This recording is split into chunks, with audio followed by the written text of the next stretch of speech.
दोस्तों, आज देखते हैं ब्लड का जो ब्लड चैप्टर है हमारा। ब्लड क्या क्या होता है ब्लड में और कैसे क्या होता है, इसका कब्र कहाँ पे होते हैं, आरबीसी क्या होता है, डब्ल्यूबीसी क्या होता है, इसके बारे में आज देखेंगे।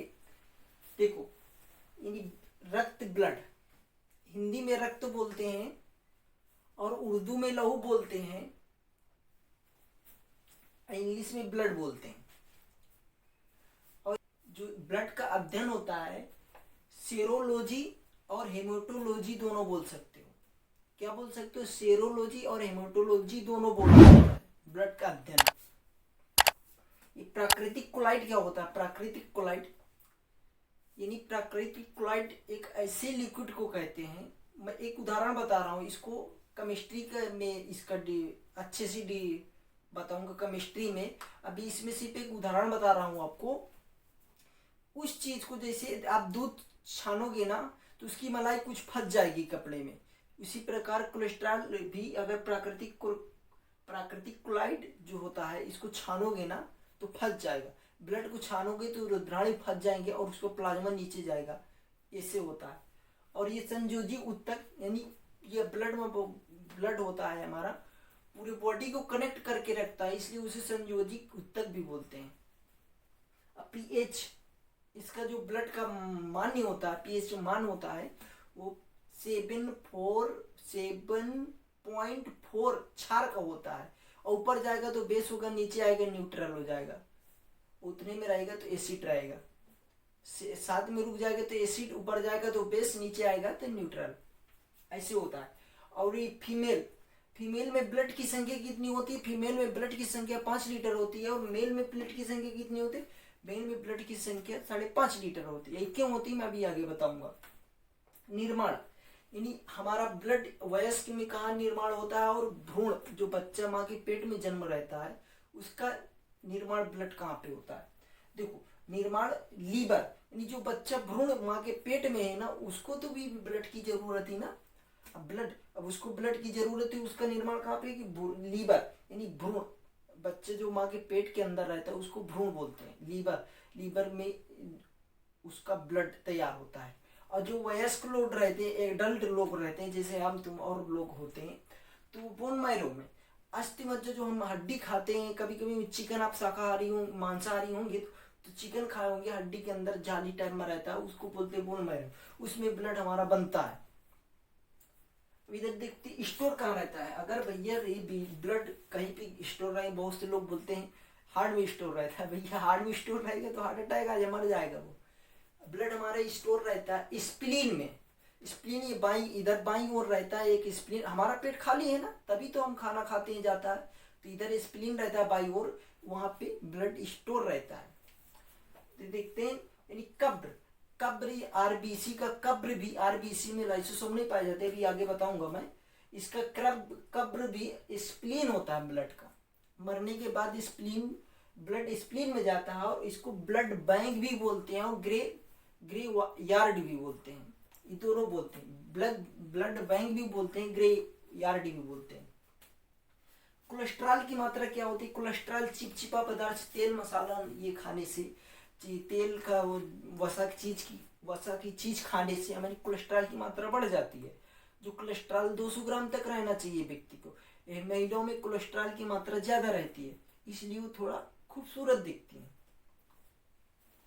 अब देखते हैं हीमोग्लोबिन क्या होता है। हीमोग्लोबिन, मैं इसको रेस्पिरेटरी सिस्टम यानी श्वसन मार्ग में इसका विस्तारण करूंगा हीमोग्लोबिन का।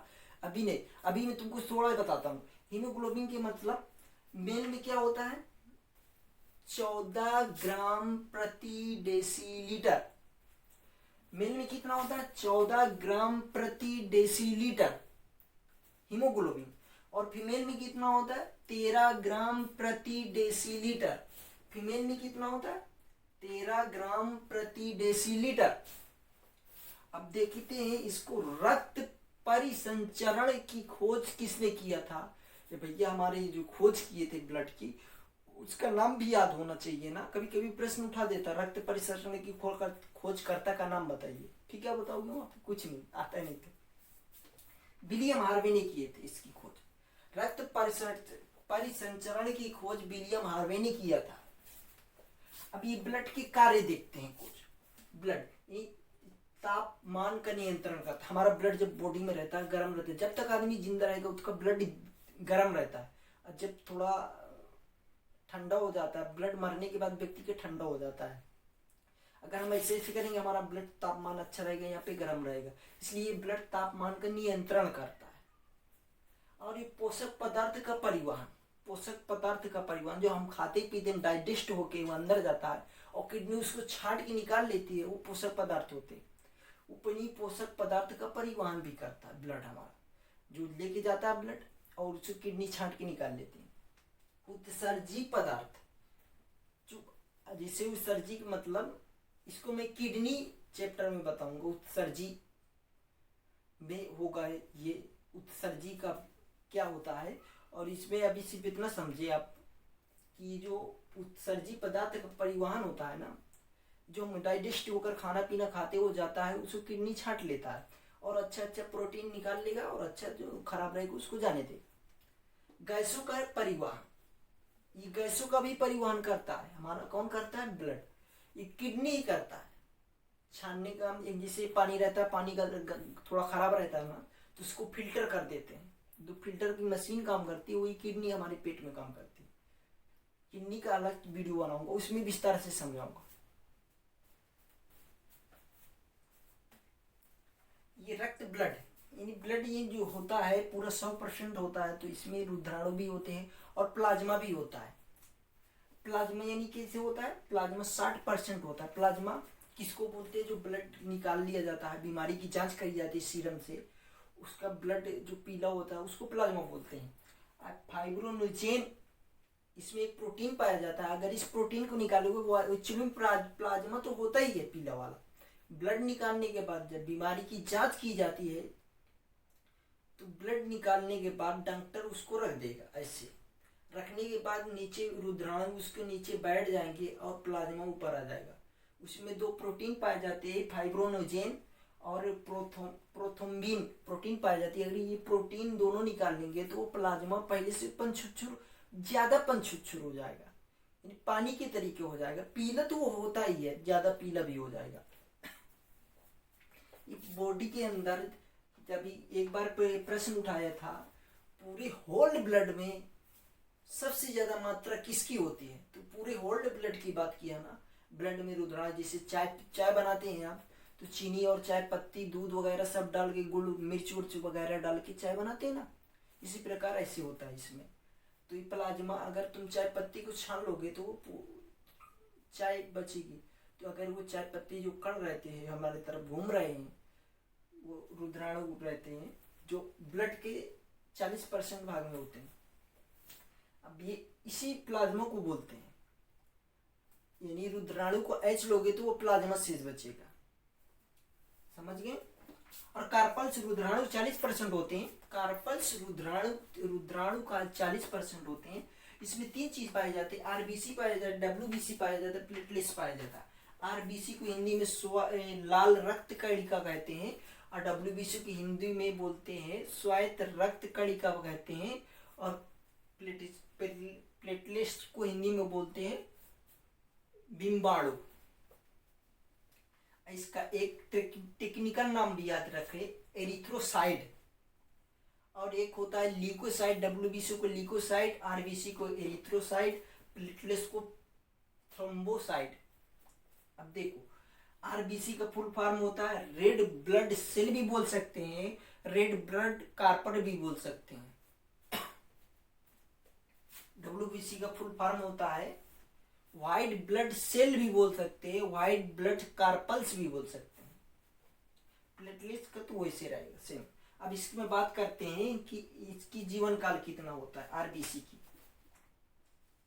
आरबीसी के जीव पूरा बॉडी में कितना होता है? आरबीसी 50 लाख होता है। इसमें सवाल में लिखा रहता है 5 मिलियन, तो समझ जाने 50 लाख की बात है। और इसका जीवन काल कितना होता है? 120 दिन होता है। आरबीसी का जीवन काल कितना दिन होता है? आरबीसी का जीवन काल 120 दिन होता है। और ये डब्ल्यूबीसी कितना होता है बॉडी में? 10,000 होता है। और इसका जीवन काल कितना होता है? इसका जीवन काल 4 दिन होता है। अब प्लेटलेट्स की संख्या बोले तो कितनी होती है बॉडी में? 2 लाख होती है। और इसका जीवन काल बोले तो कितना होता है? जीवन काल होता है 7 दिन। अब देख, एक तरीका इसमें सवाल घुमा फिरा के बहुत पूछता है। देखो आरबीसी तो 95% से ज्यादा तो आरबीसी ही है। अब बाकी ये 2 है, ये 10,000 है, ये 2 लाख है, सिर्फ इतना फर्क है। आरबीसी 95% है। एक बार अगर प्रश्न उठा के पूछ लिए कि ब्लड में सबसे ज्यादा किसकी मात्रा रहती है, तो आप क्या बताओगे? प्लाज्मा बताओगे क्या? नहीं, होल ब्लड में, पूरे ब्लड में सबसे ज्यादा मात्रा किसकी रहती है, तो प्लाज्मा मारो। अब इसमें पूछे ब्लड में मात्रा किसकी रहती है? ब्लड में मात्रा सबसे ज्यादा रहती है आरबीसी की, एरिथ्रोसाइट। इसकी जीवन काल 120 दिन रहता है, ये 50 लाख रहते हैं। और 10,000 रहता है, इसका जीवन काल 4 दिन रहता है। ये 2 लाख रहता है, इसका जीवन काल 7 दिन रहता है। इसको देखते हैं, RBC erythrocyte, RBC red blood cell. इसका क्या होता है? आकार, जो आकार रहता है ना, इसका गोलाकार रहता है, गोल, जैसे गोला समझ लो ऐसे। इसका आकार जो रहता है, आप इधर देखो, ये आरबीसी, इसका गोलाकार आकार जो रहता है गोला रहता है। और ऊंचाई पर जाने से आकार बढ़ जाता है, क्योंकि वहां ऑक्सीजन की कमी हो जाती है। ऊंचाई पर जाने से इसका आकार बढ़ जाता है, इसलिए ऑक्सीजन की कमी होने के कारण इसका ऊंचाई पे जाने से आकार बढ़ जाता है। लाइसोसोम इसे नहीं होता। लाइसोसोम किसको बोलते हैं? मैं कोशिका में बता चुका हूँ। लाइसोसोम मरी हुई कोशिका को खा के खत्म करने का काम करता है, उसको लाइसोसोम बोलते हैं। लाइसोसोम क्या होता है? मरी हुई कोशिका को खा के खत्म किया जाता है, उसको लाइसोसोम बोलते हैं। इसे आप समझ लीजिए, यहाँ पे हमारी कोशिका मर गई, अगर यहाँ पे अगर लाइसोसोम जाके उसको खाएगा नहीं, खत्म नहीं करेगा, तो सही कैसे होगा? वहीं पे पड़ रहा है। एक हिसाब से आप समझो, आपके रूम में, आपके कमरे में कोई कचरा पड़ा है, अगर आप उसको उठा के भगाएंगे नहीं, तो आप उसको उठा के भगा रहे हैं उसको, तो आप हो गए लाइसोसोम, और वो कचरा हो गया आरबीसी, मरा हुआ, जो लग गया वो मर गया, आरबीसी। और इसमें केंद्रक यानी न्यूक्लियस ये भी कोशिका चैप्टर में है, न्यूक्लियस बता चुका हूं मैं, पहले इसका वीडियो बना चुका हूं। केंद्रक यानी न्यूक्लियस नहीं रहता, जिसमें हमारा केंद्रक न्यूक्लियस नहीं रहता, हम उसकी डीएनए की जांच नहीं कर सकते। डीएनए का मतलब डीऑक्सी न्यूक्लियस अम्ल, नहीं सॉरी, डीऑक्सी न्यूक्लियस रिमो अम्ल, हम उसकी जांच नहीं कर सकते। केंद्रक जिसमें नहीं पाए जाएंगे हम उसमें, न्यूक्लियस जिसमें नहीं पाए जाएंगे उसमें हम डीएनए की जांच नहीं करते। हमारे बाल से हो सकता है, थूक से हो सकता है, नाखून से हो सकता है, और हमारे बॉडी से हो सकता है, लेकिन इसमें आरबीसी से हम डीएनए नहीं पता कर सकते। क्यों नहीं पता कर सकते? क्योंकि इसमें न्यूक्लियस यानी केंद्रक नहीं पाया जाता। जिसमें केंद्रक या न्यूक्लियस नहीं पाया जाएगा उसमें से हम डीएनए और आरएनए नहीं चेक कर सकते। आप समझ में आया होगा। और ये रुधिराणु 95%। देखो ये जो अभी आरबीसी कितना है? 5 मिलियन यानी 50 लाख। डब्ल्यूबीसी कितना है? 10,000। और प्लेटलेट्स कितना है? प्लेटलेट्स है हमारा 2 लाख। तो सब 95% से ज्यादा ये आरबीसी पाया जाता है बॉडी में। और ये ब्लड आरबीसी यानी एचबी की कमी से, यानी ब्लड की कमी से, ब्लड के अल्पता होने से हमारे बॉडी में एनीमिया रोग हो जाता है। एचबी हीमोग्लोबिन है ये, इसकी कमी से हमारे बॉडी में एनीमिया रोग हो जाता है। किसकी कमी से होता है? ब्लड की अल्पता से। अगर ये आरबीसी बॉडी में कम हो गया ना, तो एनीमिया रोग हो जाएगा बॉडी पे। अब ये ब्लड, ये आरबीसी एक्चुअली करता क्या हमारी बॉडी में? ये आरबीसी एक्चुअली करता क्या? आरबीसी हमारे बॉडी में करता है, काम करने का स्टार्ट करा देता है। आरबीसी फुर्ती यानी चुस्त रहेगा, एक्टिव रहेगा व्यक्ति, ये सिर्फ स्टार्ट करवाता है। आरबीसी काम का, जैसे आपको पढ़ने के लिए कहा गया ना, तो आपको पढ़ने के लिए मन लगा देगा, लेकिन टिकाएगा ये, प्लेटलेट्स देर तक पढ़ाएगा, ये स्टार्ट बस करा देगा, ये देर तक पढ़ाएगा आपको, ऐसे रहता है। अब इधर देखते हैं WBC यानी व्हाइट ब्लड सेल, इसको हिंदी में बोलते हैं श्वेत रक्त कणिका, इसको ल्यूकोसाइट भी बोलते हैं, WBC व्हाइट ब्लड सेल भी बोलते हैं इसको। आकार, अगर ये ऊंचाई पर इसका आकार देखे ना तो इसका आकार अनिश्चित, अनिश्चित मतलब कोई फिक्स नहीं होता इसका आकार। आप इधर देखो, केंद्रक, इसमें केंद्रक पाया जाता है, न्यूक्लियस जिसमें पाया जाएगा उसमें DNA की जांच हो जाएगी, इसमें केंद्रक पाया जाता है। और ये क्या करता है, हमारे बॉडी में रोग जो होते हैं उनसे रक्षा प्रदान करता है। WBC आपके बॉडी के अंदर कंप्लीट है 10,000 तो आपको बीमार होने की कोई संभावना नहीं है। अगर नहीं है, अगर कम है तो आपको बीमार होने की संभावना हो सकती है। ये रोगों से रक्षा करता है। और प्रकार, इसके सिर्फ 6 प्रकार हैं, जो मेन प्रकार है वो 3 है, वो 6 बता देता हूं आपको। Antibody, lymphocyte, monocyte, neutrophil, eosinophil, basophil. देखो न्यूट्रोफिल, एसिनोफिल, बेसनोफिल कोई काम नहीं तीनों का, इन तीनों का कोई काम नहीं, इसलिए इनको नीचे लिखा हूं, इन तीनों का काम है। अब ये बॉडी में जो बीमारी होती है इसको कैसे मारते हैं मिलके, देखो एंटीबॉडी क्या करता है। एंटीबॉडी, आपकी बॉडी के अंदर कोरोना आया तो एंटीबॉडी कही वो आ रहा ससुर आ रहा, दौड़ के कहाँ जाएगा एंटीबॉडी, एंटीबॉडी तो उसको मार नहीं सकता, यानी ये BSF का काम करता है। ये दौड़ के जाएगा और बोलेगा लिम्फोसाइट से, लिम्फोसाइट से बोलेगा लिम्फो चचा, ओ चचा चल मारते, कोरोना आ गए। लिम्फोसाइट का क्या हो गया, उठ के देखेगा, ऐसे करता है। फिर लिम्फोसाइट जाएगा तो ढाक ढाक मारेगा। और टी सेल क्या हो, लिम्फोसाइट जो होता है ये टी सेल, ये टी सेल के समान रहता है, इसलिए इसको टी सेल बोलते हैं, लिम्फोसाइट को टी सेल बोलते हैं। और ये जाके मारेंगे, दोनों अटैक करके मारेंगे। जिससे अब कब समझ लो, आपकी बॉडी के अंदर HB ऐसी एक बीमारी है और कैंसर ऐसी एक बीमारी है जिसमें बेचारा लिम्फोसाइट ही मर जाता है। जो बीमारी को मार रहा वही मर गया तो वो क्या करेगा, कुछ नहीं कर सकता ना, इसलिए लिम्फोसाइट ही मर जाता है उस बीमारी में, इसलिए वो बीमारी कैंसर को कंट्रोल नहीं कर पाता। अब बड़ा, अब ये बड़ा के मतलब मोनोसाइट, मोनोसाइट का क्या काम रहता है बॉडी के अंदर, मोनोसाइट का काम रहता है जो एंटीवायरस और लिम्फोसाइट मिल के मारे हैं उस वायरस को, उसको खा के खत्म करने वाला तो कोई चाहिए। तो ये आता दौड़ा दौड़ा एंटीबॉडी, कहते हैं ओ चचा चचा यार सुता है क्या, सो रहा है, तो बोलेगा चाचा उठे, मोनोसाइट चाचा, मोनोसाइट चाचा, मोनोसाइट जाएगा, क्या हो गया, मार दी उसको, जाओ लिम्फोसाइट मार दी, वहां पे जाओ खाओ। तो इसका काम रहता है खाने का, जब तक ये खाएगा ना तो वहीं पर मर के सड़ा पड़ा रहेगा ना। और न्यूट्रोफिल, एसिनोफिल, बेसनोफिल को कोई मतलब नहीं। अब देखते हैं प्लेटलेट्स, अब ये क्या काम करता है, RBC। अगर हमारे बॉडी के अंदर 10,000 कंप्लीट रहेगा तो हम जल्दी बीमार नहीं पड़ेंगे। देखो ये काम स्टार्ट करवाता है और ये करा के रखता है और ये देर तक कराता है। अब इसको दे दे प्लेटलेट्स, इसको इंग्लिश में प्लेटलेट्स बोलते हैं और हिंदी में बिम्बाणु बोलते हैं।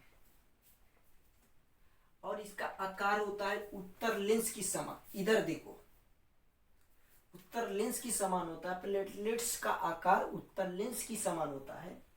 और इसमें केंद्रक नहीं पाई जाती, केंद्रक नहीं पाई जाती तो समझ लो इसमें भी DNA की जांच नहीं कर सकते।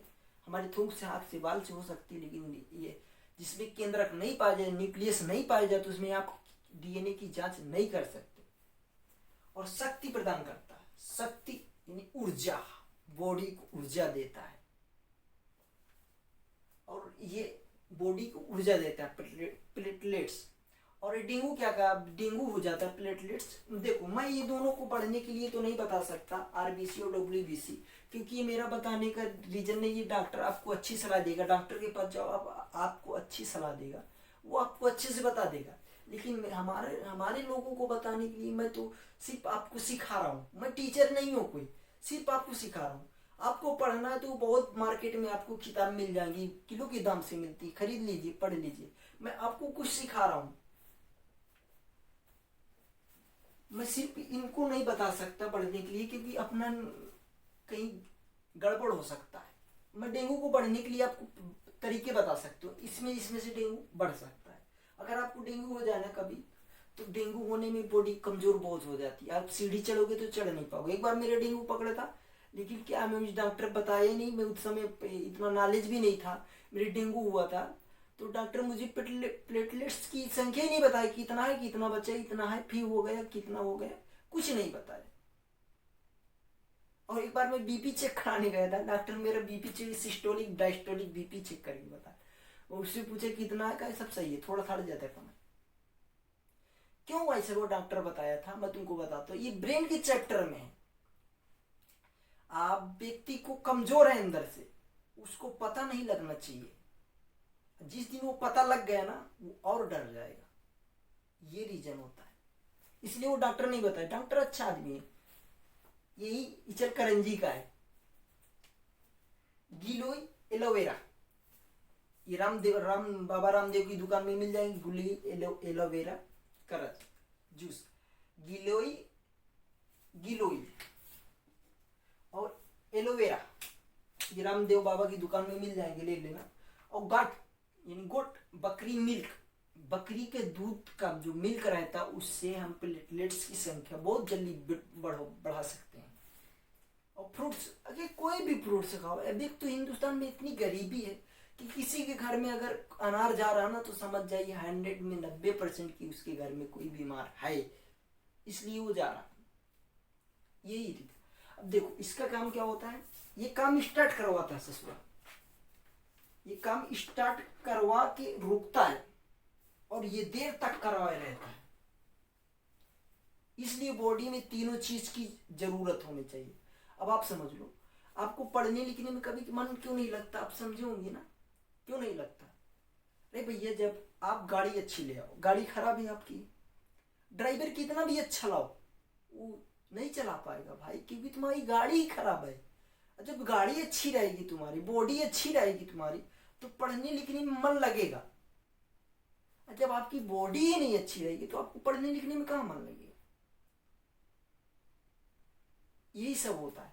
आप आपसे कोई, मुझसे कोई पूछता है, तो मैं उसको बोलता हूँ कि भैया आप अपनी पहले बॉडी को अच्छी करिए, RBC WBC, प्लेटलेट्स वगैरह, हीमोग्लोबिन सब चेक करवाइए। चेक करवाने के बाद आप मुझसे पूछोगे ही नहीं कि आप कैसे पढ़ना चाहिए। मैं कोई सर टू टीचर नहीं, मैं सिर्फ आपको सिखा रहा हूं। मैं अब उम्मीद करता हूं कि ये ब्लड चैप्टर आप समझ गए होंगे। अब इसका ब्लड चैप्टर का 2 भाग बचा है। एक जो ग्रुप होता है, वो ग्रुप में बनाऊंगी वीडियो, और एक क्लोटिन यानी ब्लड का थक्कापन कैसे बनता है, उसमें की वीडियो अच्छी है। दोनों वीडियो बना के अपलोड कर दूंगा यूट्यूब पर, आपको बहुत जल्दी मिल जाएगी। टेक केयर गाइज, बाय, जय हिंद। फिर मिलते हैं नेक्स्ट वीडियो में।